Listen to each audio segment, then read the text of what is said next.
if you could give us just some words of encouragement as we look to the future where we'll be opening back up soon, how would you encourage us, or what would you say to us, John? Yeah. I just think just everybody, I was just sharing this with the production team tonight. We're facing some technical difficulties, and there's some miscommunication that's happening, and we're doing all that we can, and we're trusting the Lord. And I just want to encourage all of us to be praying for your pastors. Be praying for John. Be praying. I think about Ephesians chapter 6. I just read this to our leadership team, and we met as a staff. And one of the things that it says in Ephesians chapter 6, verse 12, it says this: "For we do not wrestle against flesh and blood, but against rulers, against authorities, against cosmic powers over the present darkness, against the spiritual forces of evil in the heavenly places." Do you believe that? Just so you know, Satan is a real thing. He's a real being. His intent is to steal, kill, destroy, and he is not pleased to see churches reopening. He wants to do everything in his power to shut down churches. Because why? Because by the preaching of God's word and by the hearing of God's word, men are being saved and being transformed. And I truly believe that this COVID-19 is a real thing, but I think Satan is using against to divide the churches.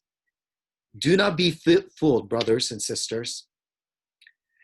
You know how we counter that? Verse 19.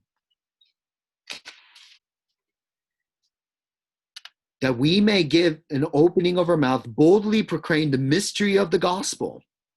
Verse 18, praying at all times in the Spirit, with all prayer and supplication. And keep alert with perseverance, making supplication with all the saints. Pray, brothers and sisters. I just want to encourage all of us to pray. I think all of us are discouraged. I understand. But I truly believe the church is going to come out stronger, not weaker after this. I know we're all facing financial difficulties and the giving is down. We understand, but I think God is testing our churches. James says, "Consider it pure joy, brothers, whenever you face various trials of your faith, because the testing of your faith is going to produce what? Perseverance." We know in Romans it says what? Suffering produces perseverance, perseverance, character, then hope, and hope will not let us down. J.C. Rowell says, testing, trials, is intended to wean the church. It makes us drive us through the Bible and drives us to our knees and make us think. Isn't that true? I was counseling a brother in here in the room. It says, "Be anxious for nothing," Ephesians 4:6. "In everything with prayer and supplication, make your requests known to God. Then the peace of God, which surpasses all understanding, will guard your hearts and mind in Christ Jesus." So what are we supposed to do? Pray. Let me tell you, if you look forward, you're going to be distressed. You're going to look backward, you're going to be dismayed. You look around, you're going to be discouraged. But you look upward, you're going to be determined.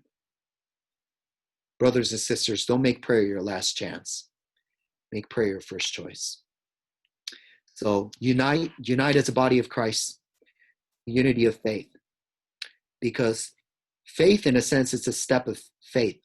Faith, isn't it? Prayer is faith, a movement of faith, because you're clinging to the Lord. So the beginning of faith is truly the end of our anxiety.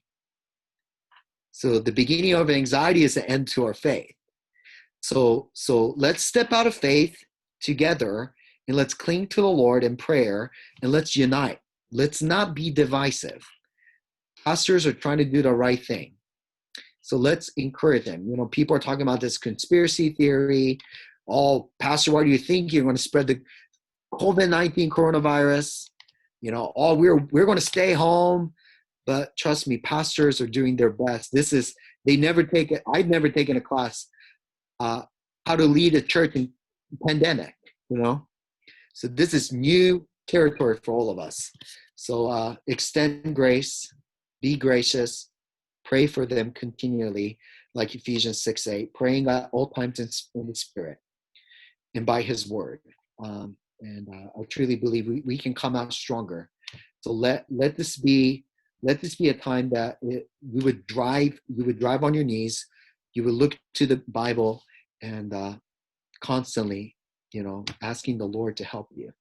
And that your enemy is not COVID-19. Your enemy is not your neighbor. Your enemy is not your pastor. Your enemy is not the church. It's Satan.